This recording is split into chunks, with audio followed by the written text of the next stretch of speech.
Cis trans isomerism में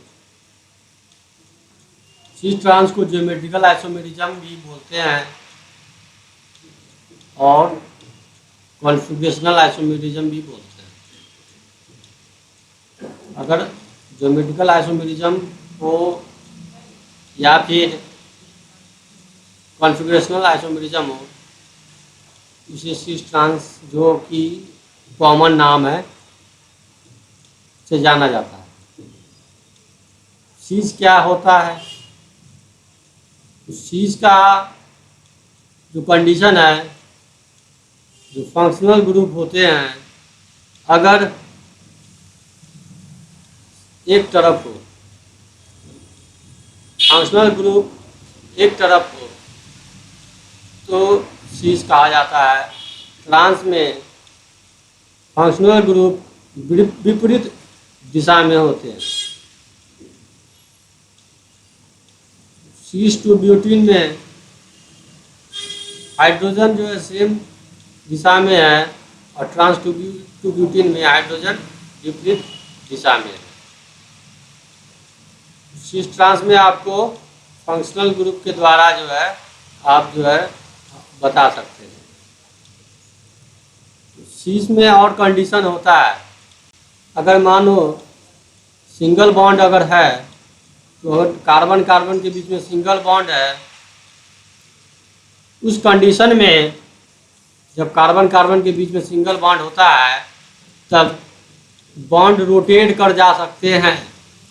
rotate करने के बाद फ्लिपिंग होता है, उसमें जो अपने पोजीशन पे आ जाता है। उसमें सिंगल बॉन्ड में रोटेशन संभव है, लेकिन जब डबल बॉन्ड आ जाता है कार्बन कार्बन के बीच में तो रोटेशन जो होता है उससे रुकावट बाधा उत्पन्न होता है, रिस्ट्रिक्टेड रोटेशन।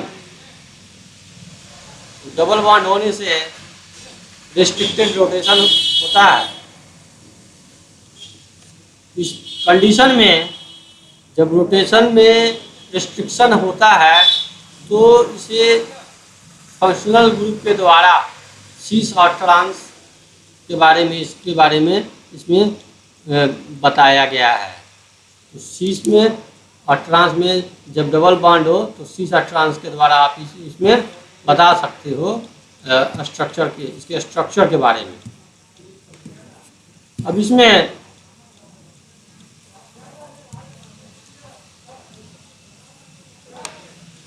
अगर मान लिया जाए सिस है और ट्रांस है और बिना फंक्शनल ग्रुप का है, इसमें फंक्शनल ग्रुप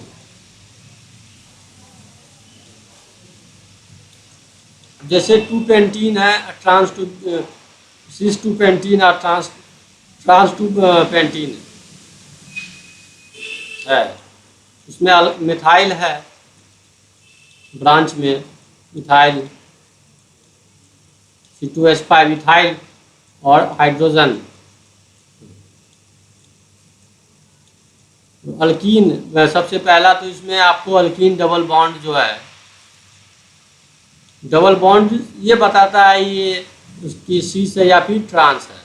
इसमें सिस कैसे है? सिस 2 पेंटीन में जो पहला स्ट्रक्चर है तो इसमें हाइड्रोजन जो है, हाइड्रोजन एक तरफ है। अगर देखा जाए हाइड्रोजन एक दिशा में है तो सिस है और ट्रांस 2 पेंटीन में हाइड्रोजन विपरीत दिशा में है तो ट्रांस है। तो इसमें आप हाइड्रोजन से भी सिस और ट्रांस बता सकते हो।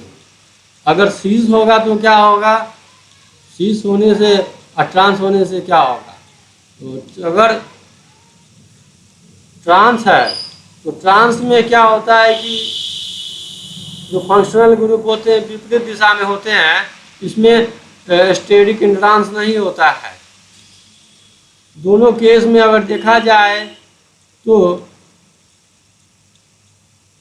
37 डिग्री सेल्सियस सिस आइसोमर में या 36 डिग्री सेल्सियस ट्रांस आइसोमर में।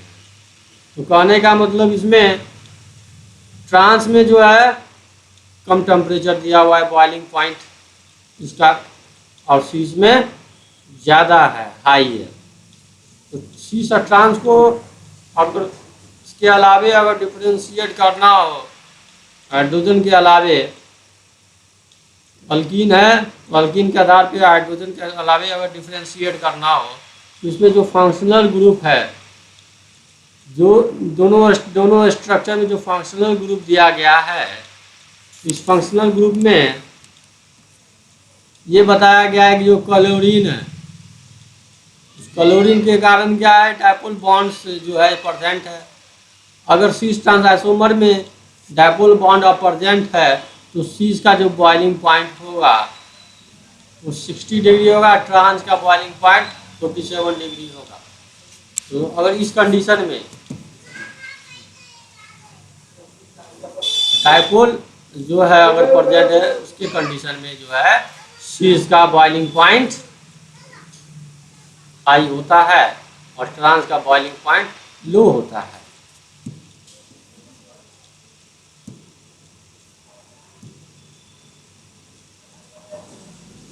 सीस में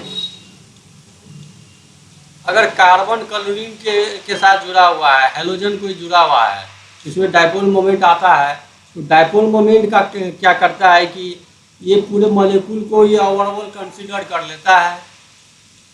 तो इसमें जो डायपोल के कारण एक फोर्स है, दैट इज कॉल्ड पिजोन फोर्स, या फिर और you can say intermolecular dipole force. इसमें कार्बन क्लोरीन के जो बॉन्ड में डायपोल मोमेंट कंबाइंड हो रहा है, इसमें इंटरमॉलिक्यूलर डायपोल फोर्स, तो डायपोल फोर्स होता है। इसे हम लंदन डिस्पर्सन फोर्स भी बोलते हैं। इस लंदन डिस्पर्सन फोर्स के कारण बॉइलिंग पॉइंट जो है हाई हो जाता है।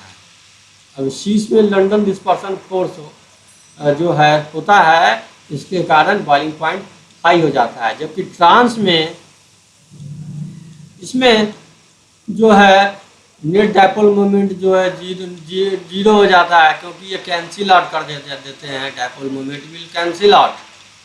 तो कैंसिल होने के कारण इसका जो मॉलिक्यूल का जो नेट जीरो डायपोल हो जाता है।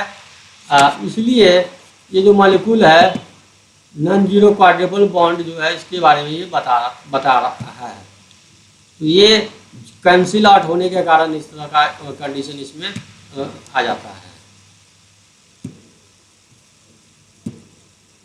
अगर मान लो ट्रांस जो है ज़्यादा स्टेबल है सीस से, तो और क्या रीज़न है, तो इसमें से स्टेरिक इंड्रांस जो बताया गया है, पहले बताया स्टेरिक इंड्रांस से क्या होता है, स्टेबिलिटी ज़्यादा हाई हो जाता है। क्या रीज़न है, तो इसमें स्टेरिक इंड्रांस होने के कारण exothermic process, that means called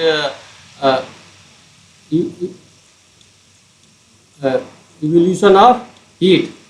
तो इसमें क्या होता है कि हीट एनर्जी, इसमें एक्सोथर्मिक हीट ऑफ कंबशन होने के कारण इसकी स्टेबिलिटी क्या होगी, ट्रांस की ज़्यादा होगी, क्योंकि इसमें स्टेरिक इंड्रांस कम होता है।